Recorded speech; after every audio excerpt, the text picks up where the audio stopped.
Russia's elite units were supposed to be the tip of the spear, fast, precise, terrifying. Instead, 3 years into a war the Kremlin swore would be over in days, those elite banners are scorched, stitched back together, and sent forward again like patched sails in a storm. Moscow calls it regeneration.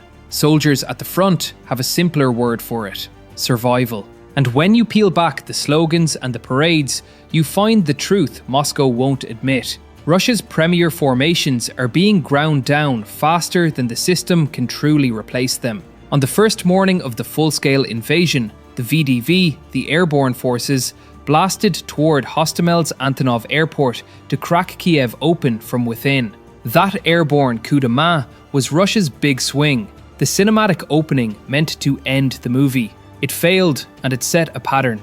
Elite troops hurled into missions they weren't equipped to finish, then dragged back bloodied to be reconstituted for the next decisive push. By the end of that first year, assessments based on confirmed visual losses showed the VDV had already lost nearly a quarter of its airdroppable BMD fleet, an attrition rate that's shocking for a branch built around those vehicles. Rand's study of Russian reconstitution spells it out in dry, devastating tables. The VDV's BMD series took a roughly 25% hit by October 2023, a structural wound that doesn't heal with new berets. Here's how elite units start to collapse. Not in one dramatic rout, but in repeated misuse. Rather than massed air assaults or precision vertical envelopments, paratroopers were routinely thrown into frontal infantry fights to plug gaps and buy time for other units. Britain's defence intelligence and independent analysts have said for more than a year that the VDV has been used as line infantry, airborne in name only, squandering hard-won skills for trench-to-trench slogging. When your paratroopers are dying in foxholes instead of jumping from the sky, you don't have elite airborne power. You have expensive light infantry with a branding problem. To compensate, the Kremlin reached for a cosmetic fix: expand on paper, re-raise divisions, rename brigades, promise bigger formations. In late 2023, Russia announced it was reconstituting the 104th Guards Air Assault Division and rushed it to the Kherson front. Within weeks, UK intelligence was already noting exceptionally heavy losses as the 104th struggled at Krinky along the Dnipro's left bank. The badge was new, the battlefield wasn't impressed. The lesson, whispered among troopers, a famous number painted on a unit sign, won't stop a drone-guided artillery strike. If the VDV is the myth, the Naval Infantry is the cautionary tale. Russia's Marines, supposedly shock troops with a cult of toughness, have been hurled again and again into the worst ground. Look at Vuhledar, where the Pacific Fleet's 155th Guards Naval Infantry Brigade got hammered, armoured columns shredded by mines, artillery, and anti-tank kill zones, so badly that Russian military bloggers publicly raged at their own commanders. Independent trackers and Western intelligence called the losses catastrophic. ISW assessed the brigade had been destroyed and reconstituted multiple times by spring 2023. The Kremlin later upgraded that same battered brigade into the 55th Guards Naval Infantry Division in 2025, a promotion that looked less like triumph than triage. You don't change reality by changing shoulder patches. The same pattern haunts the 810th Guards Naval Infantry Brigade from the Black Sea Fleet. It has been pounded, rebuilt, sent back, and pounded again across southern Ukraine. When a unit becomes famous for being reconstituted rather than for winning, you're not looking at elite capability.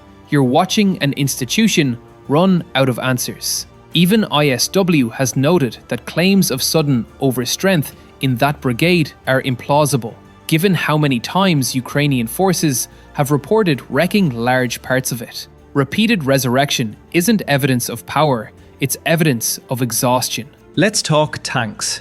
Because nothing says elite in Russian military culture like Guards armor. The first Guards tank army once symbolized Moscow's armored fist, designed to spearhead offensives or counterattack NATO in a bigger war. In September 2022, It was the primary force sprinting away from Kharkiv during Ukraine's counteroffensive, after suffering heavy equipment and personnel losses. British intelligence called it severely degraded, a verdict echoed by multiple outlets at the time.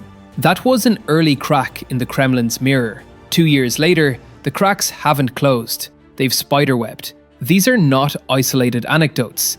They describe a system under strain. The IISS estimated Russian equipment losses in 2024 alone at around 1,400 main battle tanks and more than 3,700 infantry fighting vehicles and APCs. Even allowing for replenishment from storage and new production, the attrition is relentless, especially on formations that the Kremlin advertises as elite, and therefore cycles into the hardest fights. That's a treadmill, not a triumph. The human cost is just as telling.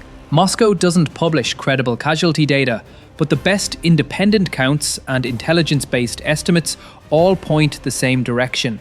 Mediazona and BBC Russian, painstakingly collating named obituaries and court records, had confirmed by name more than 19,000 Russian soldiers killed in 2025 and over 55,000 in 2024, with the true totals far higher. Medusa's investigations suggest that 2024 may have been the deadliest year yet, and leaks about hundreds of thousands of wounded further underline the scale.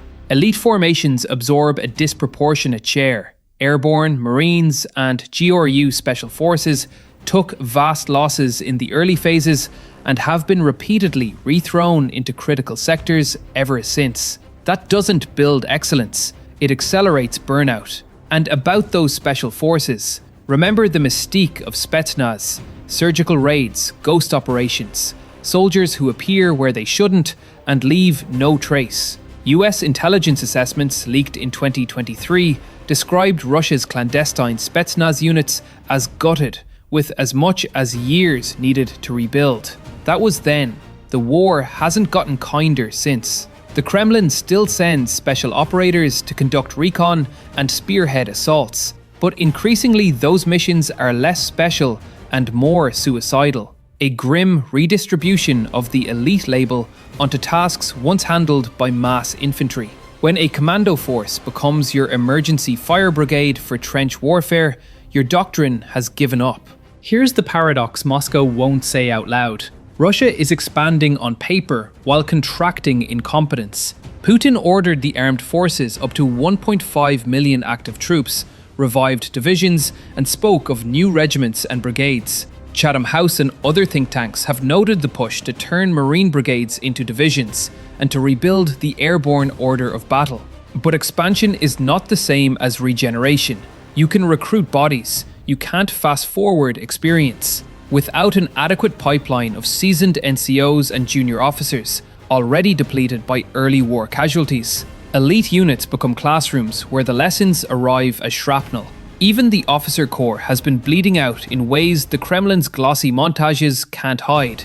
A leaked medical database analysed by Medusa showed that early in the war, officers made up a far higher share of the wounded. By mid-2024, that share had dropped, less because the army became smarter, and more because many of those officers had already been killed or crippled, forcing the system to lean on less experienced cadres. A paratroop regiment is only elite if the lieutenants and sergeants can hold it together under fire, kill or maim enough of them, and the beret becomes just a hat.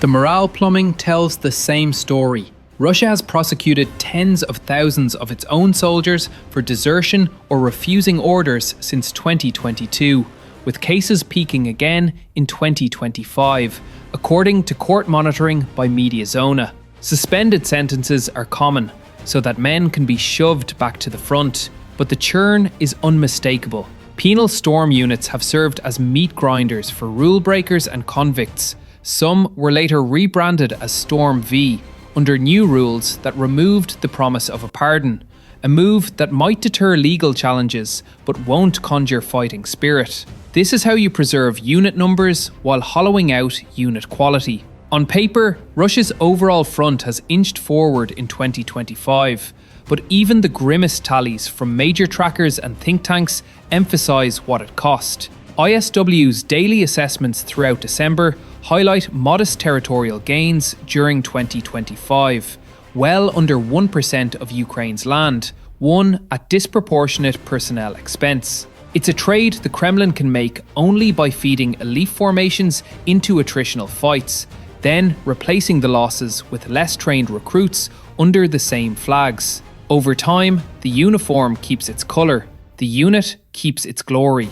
Word guards, but the people inside the formation are younger, greener, and more brittle. That is a collapse in slow motion. Let's move beyond the casualty graphs and into the trenches, because elite collapse is tangible in the way a unit fights. In 2022, Russia's airborne planned to seize airfields, roll in BMDs, and sprint for key junctions. By 2024 to 2025, the same divisions are dug into tree lines, learning to survive under drone swarms and glide bombs. They've adapted, yes, but into something else entirely. Line troops on a long attritional front. The transformation shows up in their kit. Countless BMDs burned out and replaced by whatever can be scrounged. MTLBs with improvised gun mounts, civilian pickups, even motorcycles in places. That's ingenuity born of scarcity, not evidence of elite renewal. Consider too the feedback loop between equipment losses and tactics. The IISS and RAND both point to severe attrition in armoured fleets and combat aviation, the very systems that supposed elite ground units rely on for shock effect and protected manoeuvre. If you can't mass armour without being filmed from a quadcopter and targeted by loitering munitions, your Marines stop being an assault hammer and start being a sandbag with a rifle.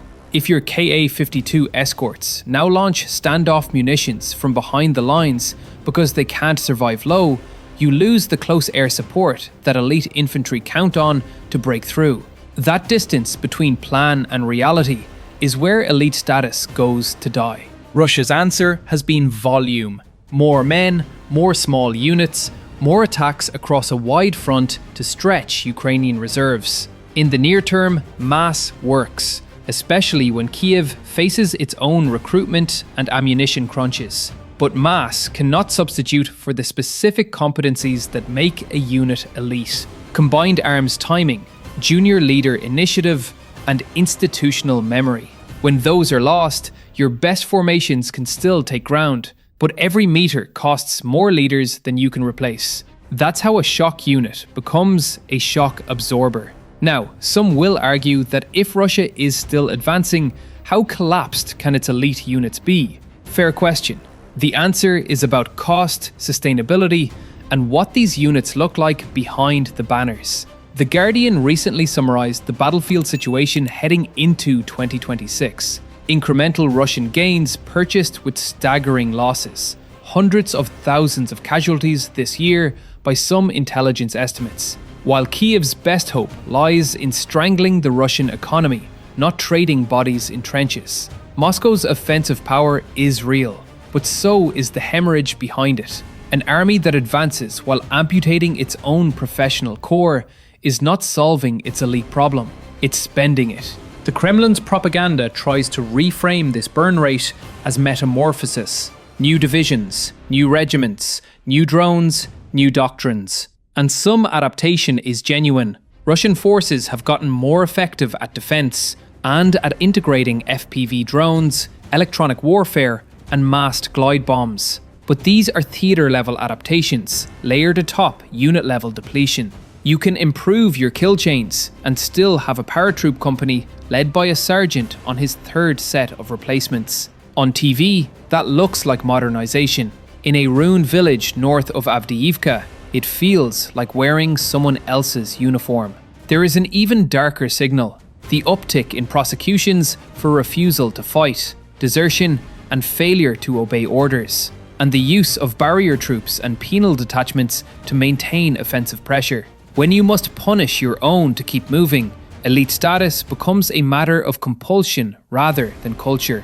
Mediazona's deep dives into court records show thousands upon thousands of cases sweeping through military courts. That's not a blip, it's an index of strain.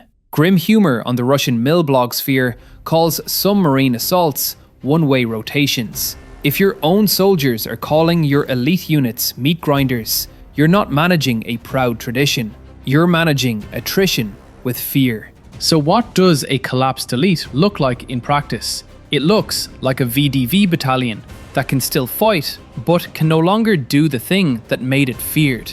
It looks like Naval Infantry that can still take a trench, but only after losing the NCOs who would have taken 3 trenches last year. It looks like a Guards tank formation that can push across a field, but can't execute the kind of coordinated, multi-brigade maneuver that made the 1st Guards tank army famous in doctrine manuals. And it sounds like silence at funerals, where the officers are younger than the flags they're buried under. History is harsh on militaries that mistake labels for capabilities. The Wehrmacht in 1944 still had panzer divisions on paper that were short of tanks. The Red Army once slapped Guards titles on formations that had more courage than kit. Today, the Russian armed forces inflate unit designations while bleeding the talent that made those designations meaningful. The result isn't mere decay, it's substitution. Identity standing in for expertise. Moscow's elites are collapsing in the classic way, from the top down, as the leadership cadre is eroded by casualties, and the institution lowers standards to keep flags in the field. Is there a path back? In theory, yes, but rebuilding true elite capacity requires time.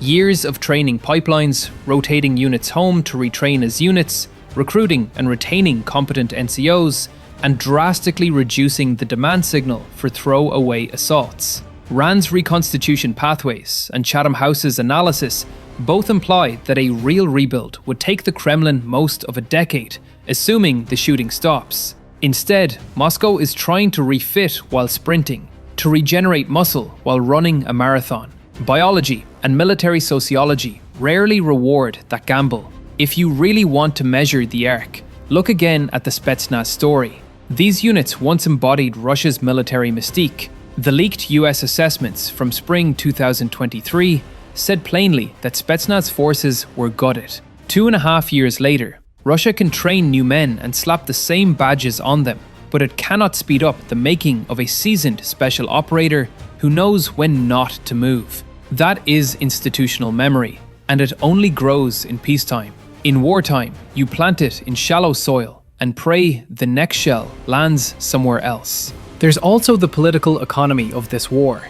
Moscow has thrown an ever larger share of GDP at defense, deficit be damned, while celebrating volunteer recruitment drives and avoiding another open mobilization. It's worked up to a point. Russia can keep the meat grinder fed and the shell presses running, but it can't conjure the intangible glue that makes a force elite. Trust. Trust that leaders won't waste you. Trust that your training matches your mission.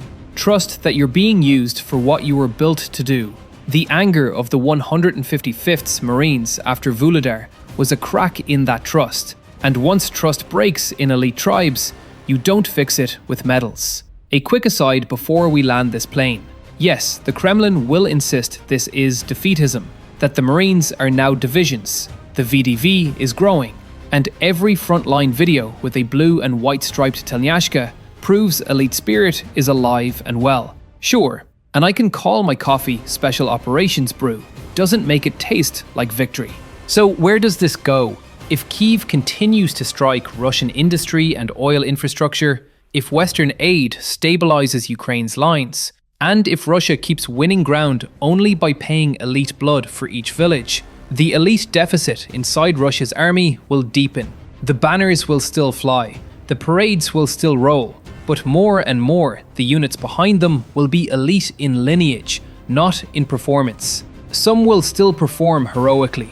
Soldiers do that, regardless of politics. But as institutions, they will be running on fumes. The conclusion may be uncomfortable because it resists easy narratives. Russia isn't collapsing at the front, it's grinding forward. Yet inside that grind, its elite formations are de-eliting themselves through misuse and attrition. That paradox can last a long time, long enough to win ground, long enough to outlast political cycles, but it can't last forever without consequences. In the wars that come after this war, and there will be wars after this war, the badge will matter less than the bench. Today, Moscow is spending the bench. In a generation, Russian historians may write noble volumes about the Marines of the 155th and the paratroopers of the 104th, about the guards' armour that refused to break and the Spetsnaz who never came home. They'll frame those stories as proof of resilience. They'll be right, but resilience is what you praise when capability is gone. The truth Moscow won't admit is simple. You can't keep cashing in your elites and expect the account to refill itself. And that's the battlefield reality, stripped of ceremony. Russia still advances, but every kilometer is lined with the ghosts of the units that were supposed to make victory easier. When the war finally pauses and the masks come off, the Kremlin will find its elite guard has guarded the illusion, not the future. The spear tip is dulling, and the warrior holding it is bleeding through his gloves. Because elite status in war isn't a title, it's a promise. And right now, that promise is being spent faster than Russia can keep it.